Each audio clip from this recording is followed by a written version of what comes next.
Tráenos convicción, Señor. Tráenos vida eterna, Señor, y arrepentimiento. Y te pedimos, oh Señor, que tú nos ayudes, Padre. Nos ayudes a ver nuestro pecado y nos ayudes a ver las bendiciones de Cristo. Señor, ayúdanos a correr a Cristo en esta tarde. Te lo pedimos, Señor, porque sabemos que en Él hay vida y vida en abundancia. Y Señor, te pedimos que tú seas el que tome completamente control de lo que escuchamos y de lo que enseñamos en esta tarde. Te lo pedimos en el nombre de Jesús. Amén, amén. Hermano, en las últimas 2 semanas, mientras Jesús nos guiaba hasta el final del capítulo 13, realmente nos dejó claro que la salvación se les escapará a muchos por no arrepentirse y no poder encontrar la gracia de Dios a través de Jesucristo. Todo el capítulo 13 fue sobre el arrepentimiento y los frutos del arrepentimiento. De hecho, leímos en otro relato en el capítulo 13 que se parecía mucho a este. Otro relato en el cual era muy similar al respecto a la mujer que Jesús sanó en el día de reposo también. Pero al terminar el capítulo, Jesús nos dijo 3 dichos muy duros en semanas consecutivas. Él nos dijo 3 cosas que fueron muy fuertes para nuestros corazones escuchar. Y estos son los dichos que Jesús nos dijo. En el versículo 28 del 13 nos dijo así: ahí será el llanto y el crujir de dientes cuando veas a Abraham, a Isaac, a Jacob y a todos los profetas en el reino de Dios, pero vosotros echados fuera. ¿Qué dicho más fuerte? Que Él vea al pueblo que reconocen quiénes son los profetas, reconocen quién es Abraham, quién es Jacob, quién es Isaac, ¿verdad? Mas sin embargo les dice que ellos no van a poder entrar en el reino de los cielos. Qué dicho más duro el que Jesús les ha dicho a ellos. También nos dijo en el versículo 13: y he aquí hay últimos que serán primeros y hay primeros que serán últimos. En otras palabras, hay muchos que se creen que están en la primera línea para entrar al reino de los cielos, mas sin embargo van a ser los últimos. Y hay muchos que son creídos ser los últimos, pero en verdad son los primeros. También Jesús nos dijo en el versículo 34: Jerusalén, Jerusalén, la que mata a los profetas y apedrea a los que se son enviados, ¿cuántas veces quise juntar a tus hijos como la gallina a sus pollitos debajo de sus alas y no quisiste? Mis hermanos, el punto que Jesús estaba tratando de señalar en el capítulo 13 y en estos dichos fuertes es que la salvación se les está escapando a muchos que piensan que pertenecen a Dios, pero en realidad han rechazado todo intento de Dios para salvarlos. Y esta tarde creo que Lucas, inspirado por el Espíritu Santo, nos da una narración al inicio del capítulo 14 que nos revelará la razón por la cual tantos piensan que son salvos. Piensan que efectivamente están en buena posición delante de Dios, sin embargo, han perdido por completo la salvación que Dios les está ofreciendo. En otras palabras, lo que estoy diciendo es: nunca han encontrado esa salvación. Mis hermanos, esta es la pregunta para nosotros: ¿qué impide que la gente reciba la salvación de Dios?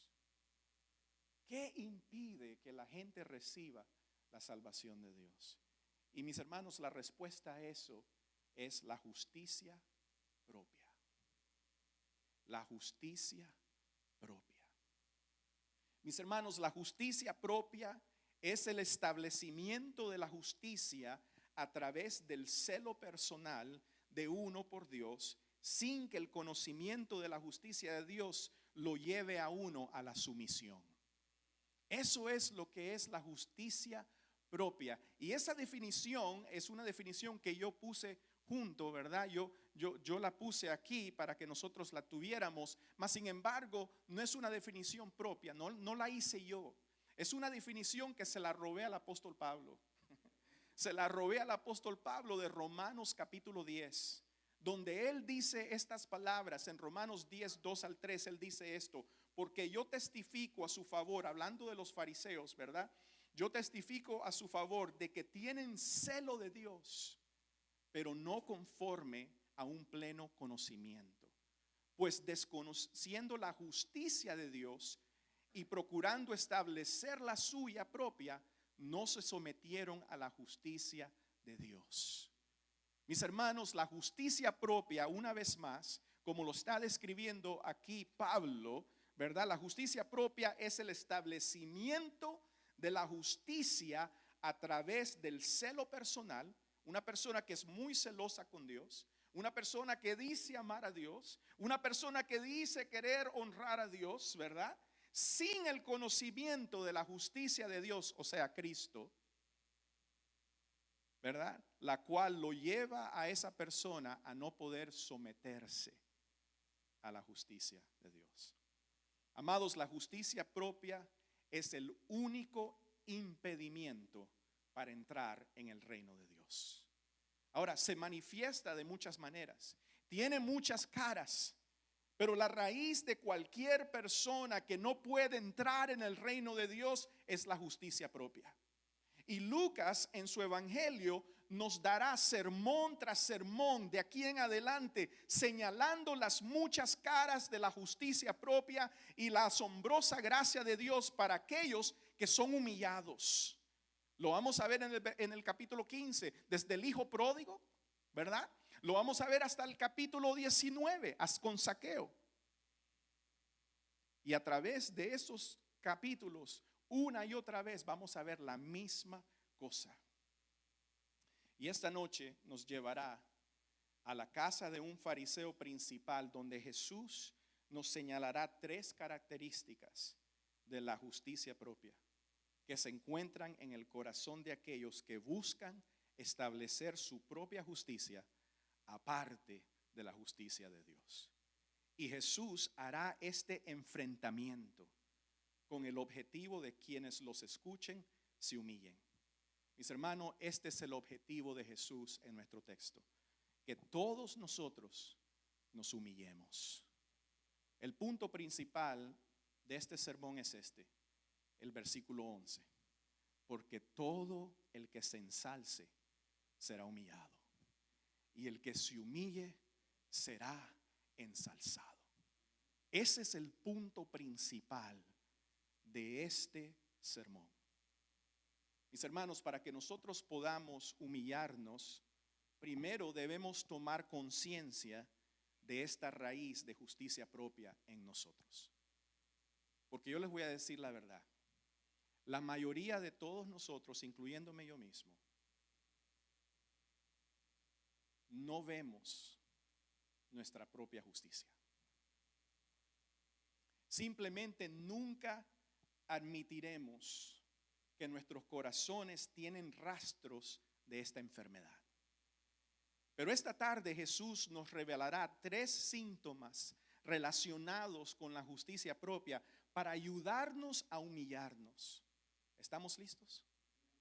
¿Ok? Quiero que usted se asegure pedirle a Dios que le revele a usted mismo su propio corazón. No el corazón del hermano, no el corazón de la hermana, no, su propio corazón.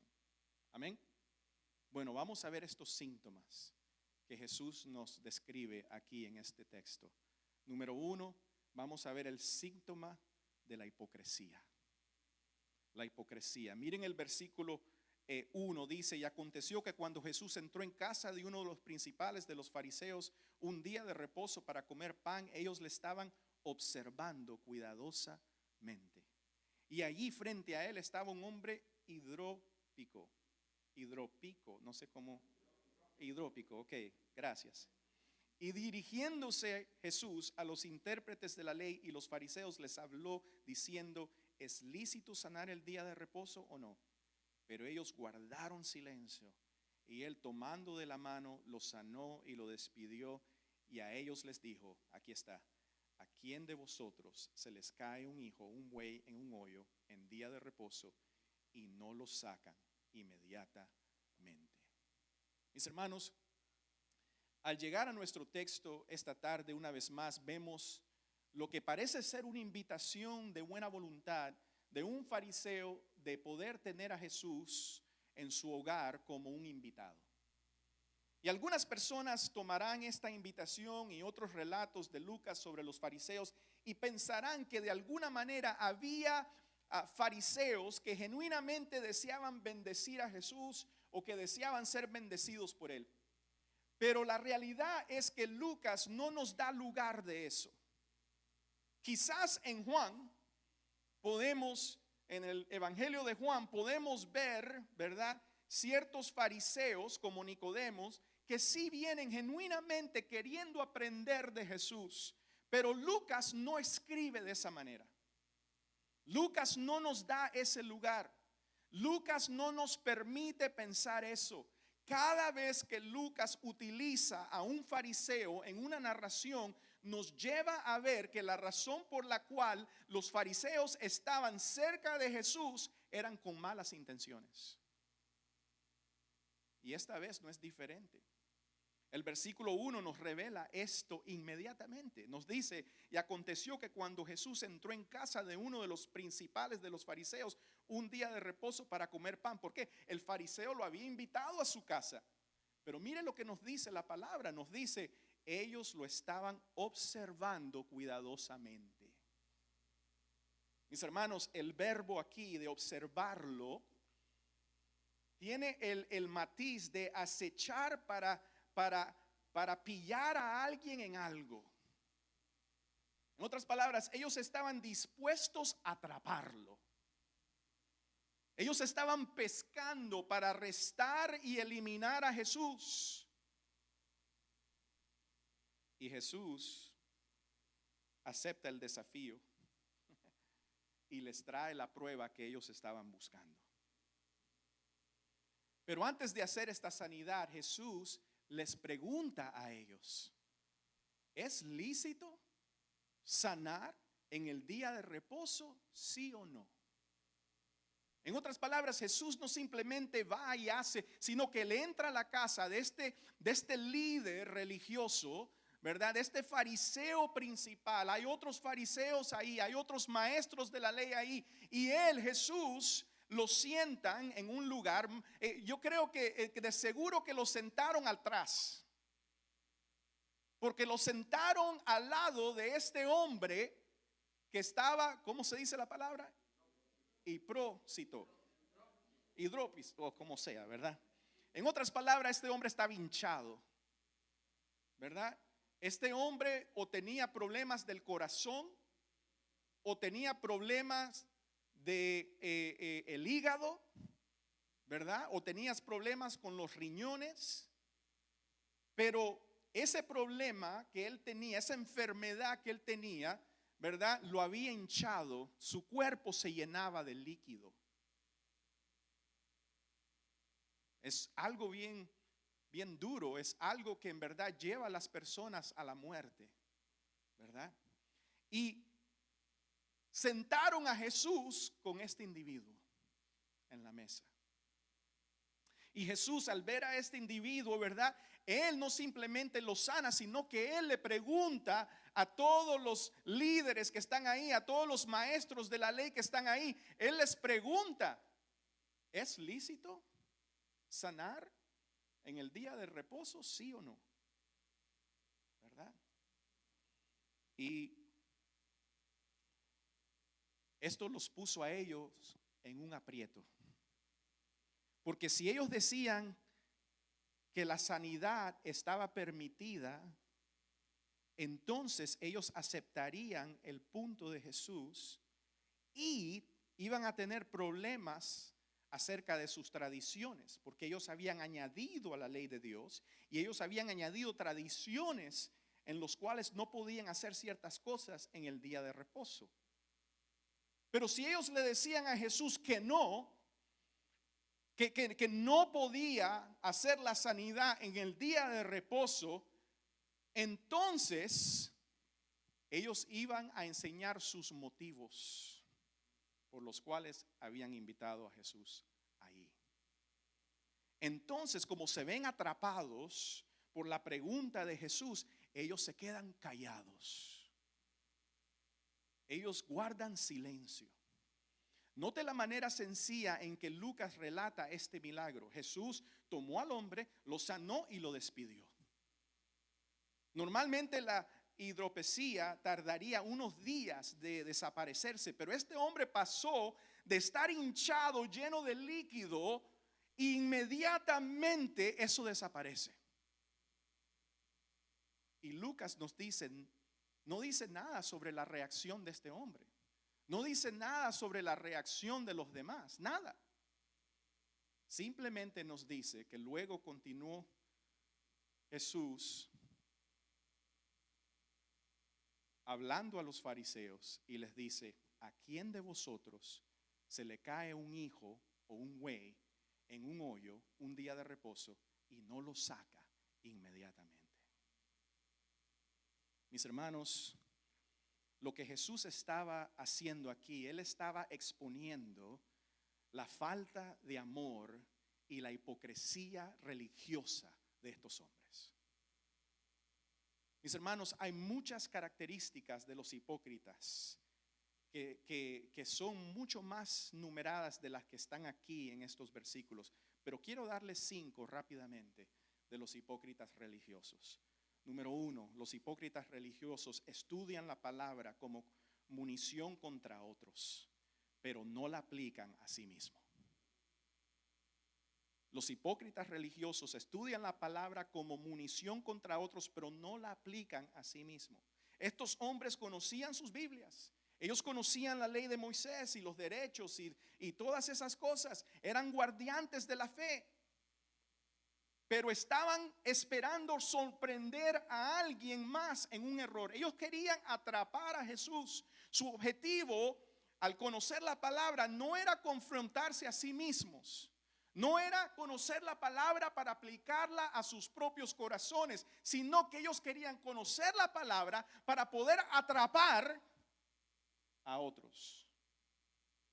Ellos observan a Jesús desde cerca, pero no lo observan así como para tratar de aprender de él, pero ellos estaban preparando poder atraparle.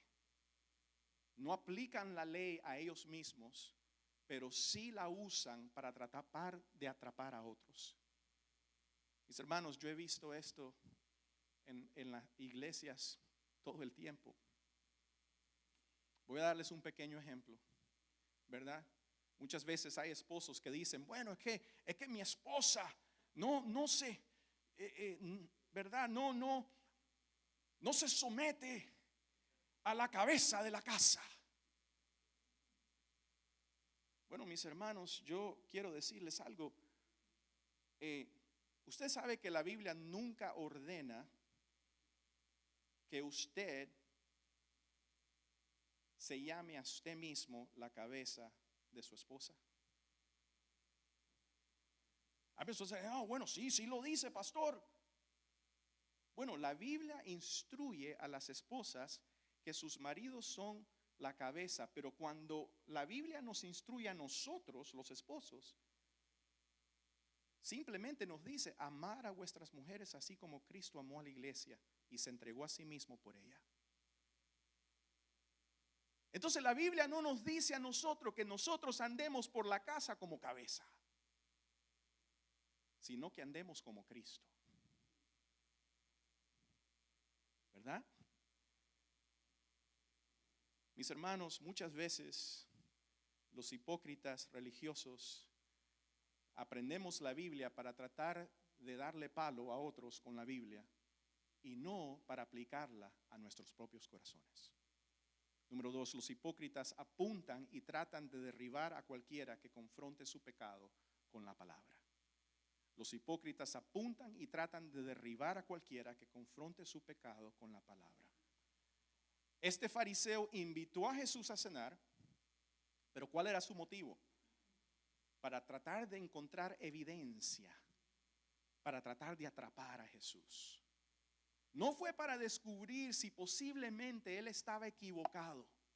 No fue como Nicodemos, que fue por la noche a encontrar a Jesús para tratar de preguntarle cómo él podía entrar en el reino de los cielos. ¿Ves? ¿Por qué? Porque el hipócrita religioso usa la palabra de Dios, ¿verdad?, para apuntar el dedo a otros y no para confrontar su propio corazón con su propio pecado. Número 3, los hipócritas religiosos se preocupan más por las reglas creadas por el hombre que por las personas que las personas estén rectas ante Dios en sus corazones. A estos fariseos no le podría importar menos el pobre hombre que estaba hinchado, lleno de líquido. A ellos no le importaban. Es más, la Biblia no nos dice aquí, pero yo creo que ellos lo trajeron y lo pusieron y lo sentaron ahí al lado de Jesús para hacerle una trampa a Jesús. Lo invitaron al hombre para que él funcionara como la trampa para Jesús, ¿verdad? Porque los hipócritas religiosos no les importan las personas. Número 4, los hipócritas religiosos modifican las reglas para sus propios fines, pero las aplican rígidamente a los demás. Mis hermanos, estos hombres harían lo que tenían que hacer, ¿verdad?, en un día de reposo. Si ellos tenían que sacar al buey que se cayó en un hueco, ellos lo iban a hacer. Si ellos tenían que sacar a su hijo que se cayó en un hueco, ellos lo iban a hacer, ¿verdad? Mas sin embargo, se quejan cuando Jesús ama a un hombre que necesita ser amado. Por último, los hipócritas religiosos a menudo ignoran la evidencia abrumadora para persistir en su pecado. Persistir en su pecado. Mis hermanos, estos hombres habían visto los tantos milagros que Jesús había hecho. Mis hermanos, en el día de reposo, en el capítulo 4, Jesús libra a un hombre de un demonio. Una vez más, en el capítulo 4, un día de reposo, Jesús sana a la suegra de Simón. Una vez más, en un día de reposo, en el capítulo 6, Jesús sana al hombre de la mano seca. Una vez más, un día de reposo, en el capítulo 13, Jesús sana a la mujer encorvada durante 18 años. Mis hermanos, evidencia tras evidencia tras evidencia de cómo Dios está usando a Jesús grandemente. Mas sin embargo, estos hombres ignoran la evidencia para persistir en su pecado. Mis hermanos, nosotros somos personas con juicio propio cuando nosotros somos hipócritas. Cuando hermanos vienen a nosotros con amor y nos dicen: mira, hermano, has fallado, estás pecando. Y nos muestran, vaya, una lista de evidencia. Mas sin embargo, nosotros nos ponemos fuertes y decimos no.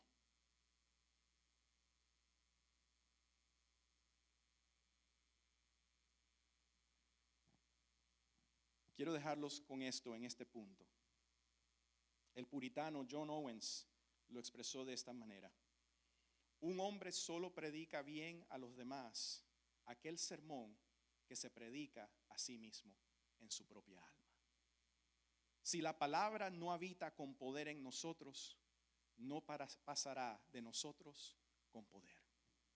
Mis hermanos, vamos a tomar la palabra de Dios y vamos a aplicarla a nuestros propios corazones antes de tratar de aplicarla a los de otros. Porque si no hacemos eso, somos hipócritas religiosos. Número 2, evidencia número 2 o síntoma número 2, la humildad. La humildad. Dice el versículo 7, y comenzó a referir una parábola a los invitados cuando advirtió cómo escogían los lugares de honor a la mesa, diciéndoles: cuando seas invitado por alguno a un banquete de bodas, no tomes el lugar de honor, no sea que él haya invitado a otro más distinguido que tú, y viniendo el que te invitó a ti y a él, te diga: dale el lugar a este, y entonces avergonzado tengas que irte al último lugar. Sino que cuando seas invitado, ve y siéntate en el último lugar, para que cuando llegue el que te invitó te diga: amigo, ven más adelante. Entonces serás honrado delante de todos los que se sientan a la mesa contigo. Mis hermanos, en estos versículos Jesús cambia la situación, ¿verdad? De repente Él está hablando a los fariseos, a los principales fariseos que están, ¿verdad? Como los hospitalidarios, ¿verdad? De esa ocasión. Pero de repente Jesús comienza a ver a todos los invitados y comienza a fijarse, comienza a observar la manera en que los invitados a ese lugar están actuando, ¿verdad? Y Él comienza a ver los motivos de ellos y ve que eran totalmente diferentes. No les estaba observando para hacerlos tropezar, sino para confrontarlos con su pecado e hipocresía, para que pudieran arrepentirse y ser rectos delante de Dios. Y lo que mueve a Jesús dirigirse a todos los invitados a la reunión es que Él, al observarlos, ve que cada uno de ellos solo busca su propio honor. Cada uno de ellos solo busca su propia exaltación. Esta es una reunión que en verdad es una competencia para ver quién tiene más honor ante los hombres. Mis hermanos, ¿alguna vez usted se ha sentado en una boda? Tal vez lo han invitado a una boda, ¿verdad? Y se ha sentado en la mesa de los desconocidos. Nunca lo han sentado a usted en la mesa de los desconocidos. A mí me han sentado en la mesa de los desconocidos, ¿verdad? Quizás yo fui el oficial de la boda, ¿verdad? El pastor que casó a la pareja. Pero como en verdad no soy familia ni soy tan cercano, me ponen en la mesa de los desconocidos, ¿verdad? Donde nadie se conoce. O algún momento usted se ha sentado y ha ido a un concierto o ha ido a un juego, ¿verdad? De deporte, a un deporte, y se ha sentado en la sección de hemorragia nasal, ¿verdad? En la sección de hemorragia nasal, o sea, está tan alto, ¿verdad? Que comienza a sangrar de la nariz porque la presión ahí arriba, ¿verdad? De estar tan alto. Mis hermanos, estos son los asientos donde se sienta la gente común, ¿verdad? Pero ¿quién se sienta al lado de la corte de juego de baloncesto? ¿Quién se sienta ahí? ¿Verdad? La gente importante. ¿Quién se sienta a la mesa con los novios? Esos son los lugares de honor. Y mientras Jesús observa a la gente que llega a esta reunión, ve que todos están tratando de llegar a los asientos de honor con sus propias fuerzas. En otras palabras, cada uno busca su propia exaltación. Amados, esa es la cultura en que nosotros vivimos y es tan evidente en nuestros corazones que todo lo que tenemos que hacer es ver nuestras redes sociales. Todo mundo en las redes sociales, ¿verdad? Quiere exaltarse, quiere poner, ¿verdad? Las bonitas cosas, las cosas ¿cómo se dice? Honrosas, ¿verdad? De uno. Pero nadie pone en las redes sociales: hoy me peleé con mi esposa y dormí en el sofá. Nadie pone eso en las redes sociales. Siempre estamos apoyándonos, siempre estamos buscando el honor de los demás. Y mis hermanos, aquellos que mantienen las apariencias para impresionar a los demás son invariablemente centrados en sí mismos y orgullosos. Estos hombres hicieron lo que hicieron para llamar la atención de los demás y ganar honor para sí mismos. Jesús en muchos pasajes revela esto acerca de los fariseos, en muchos pasajes. Les voy a comentar dos.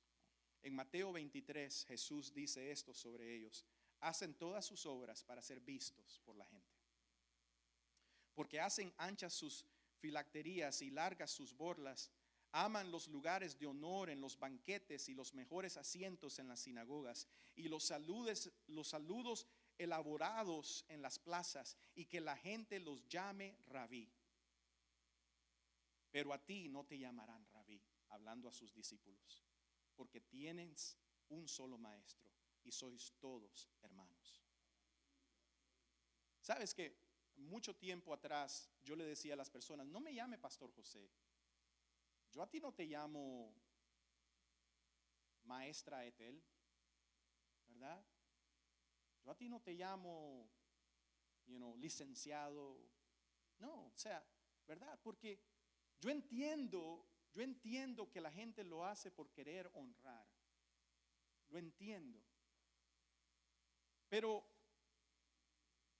muchas veces tengo que tratar de guardar mi propio corazón, porque así como los fariseos, ¿verdad? Nos comienza a gustar que las personas lo honren a uno, ¿verdad? Y le den ese elaborados, ¿verdad? Nos gusta eso. Mire lo que dice Jesús a los fariseos en Juan capítulo 5. Dice: ¿cómo podéis creer si aceptáis la gloria uno de otros, pero no buscáis la gloria que viene del único Dios? En otras palabras, la incredulidad de ellos era, ¿por qué? Porque ellos buscaban su propia gloria de otras personas. No estaban listos para recibir la gloria de Dios, que es Jesús. Amados, cuando buscamos nuestro propio honor y gloria, simplemente revela que la justicia propia ha llenado nuestros corazones. El camino de la humildad conduce a la recompensa final. El versículo 11 puede aplicarse en esta vida, aunque no necesariamente, pero si un hombre orgulloso sobrevive a esta vida sin ser humillado, le esperará a duro despertar el juicio final. Allí, dice el Señor, los orgullosos que han confiado en sí mismos y en sus buenas obras serán humillados ante Dios. Y los humildes que han reconocido su propio pecado y han clamado a Jesús pidiendo misericordia serán exaltados a su presencia eterna.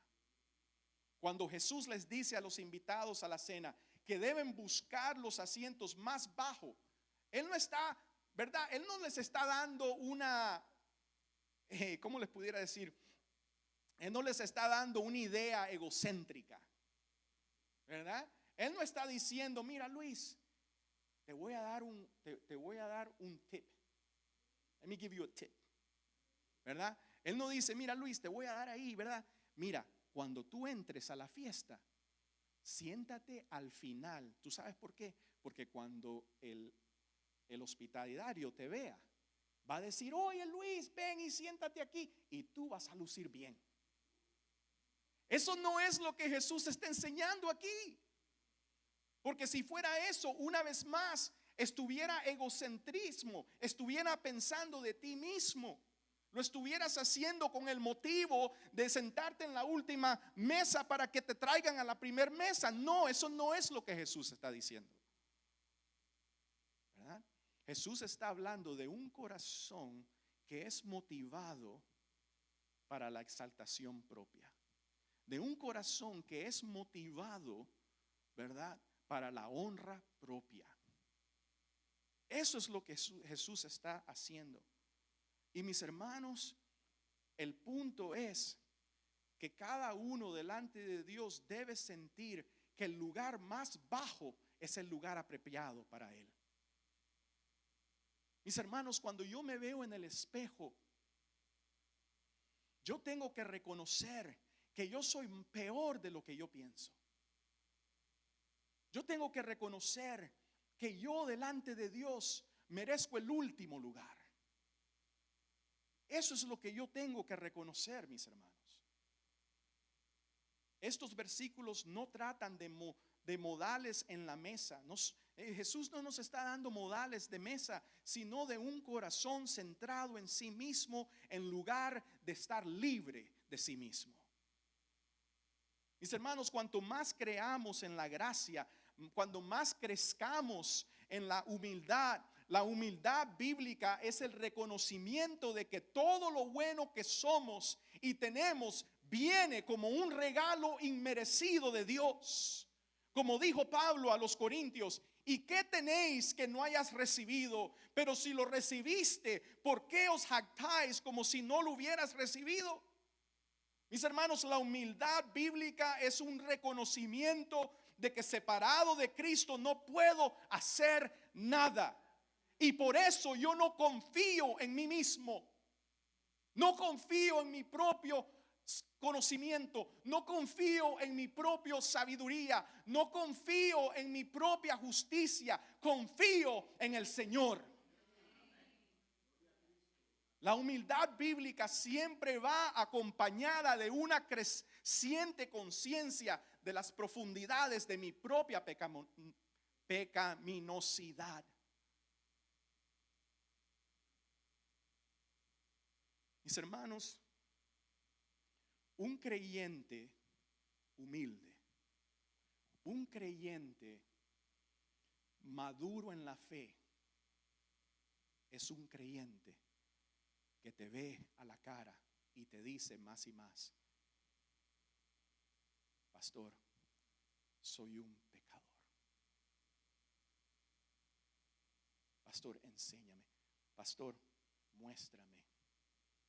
¿Qué ves tú de mi pecado? Yo quiero verlo, porque reconozco que muchas veces no lo veo. Ayúdame, porque yo soy un humilde pecador. Ese es un hermano maduro en la fe. Pero un hermano inmaduro es el hermano que nunca va a reconocer su pecado, que siempre se va a creer más digno de honra y gloria de lo que merece. Evidencia número 3, síntoma número 3, la hospitalidad.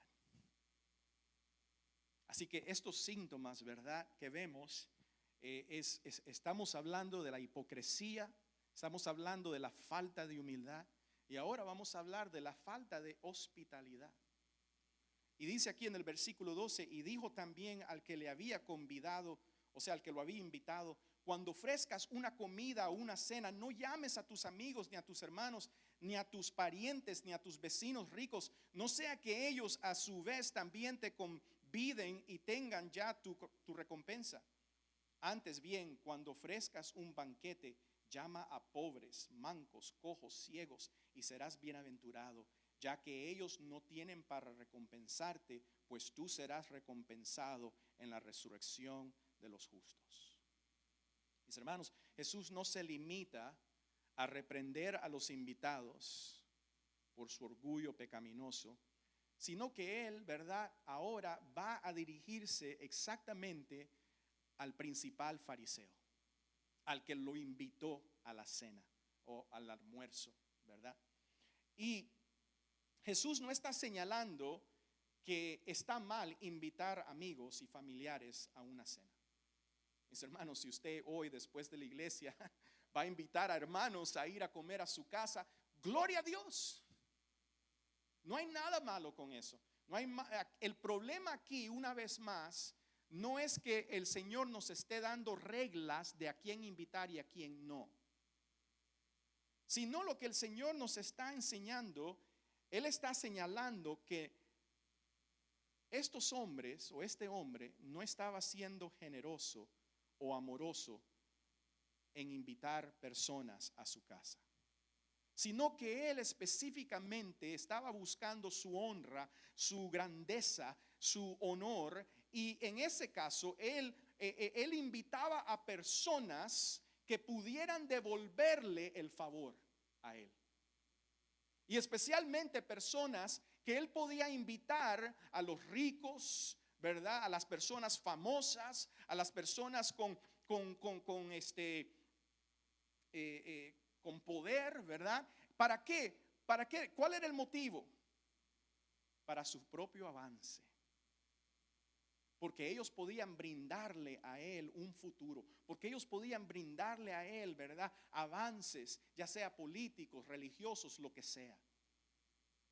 Pero mis hermanos, Jesús nos enseña aquí, ¿verdad? Que el verdadero ministerio de la hospitalidad, el verdadero ministerio del amor cristiano sirve y da sin pensar en nada a cambio.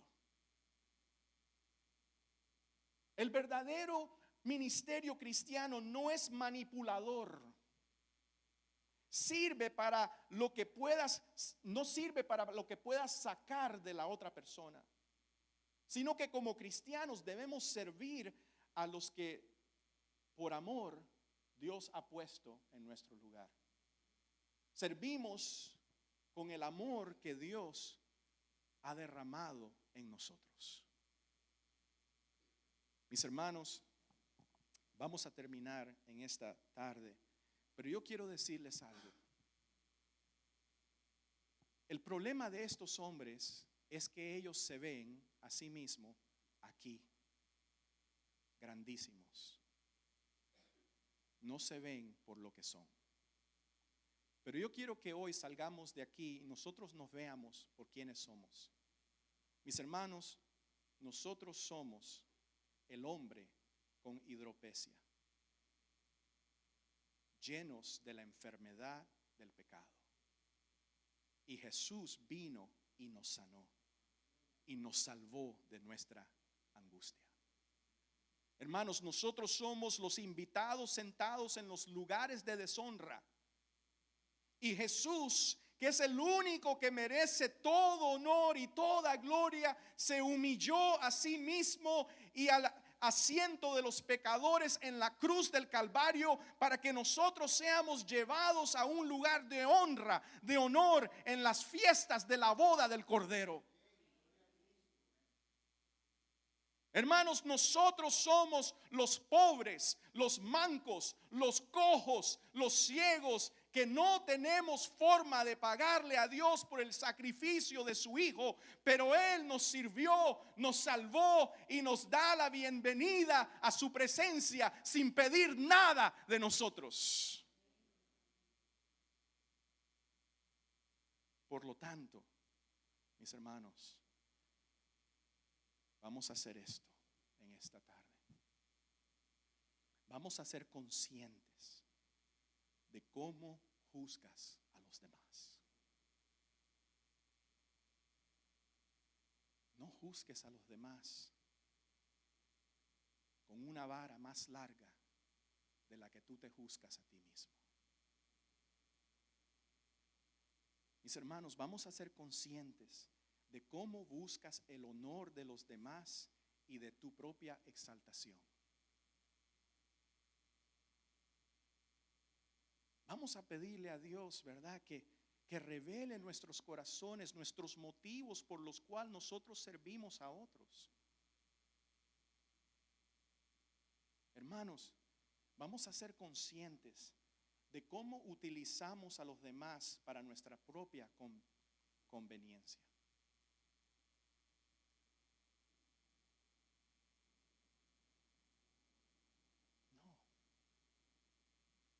Vamos a servir a los pobres, vamos a servir a los mancos, vamos a servir a los que no tienen nada en qué darnos pago,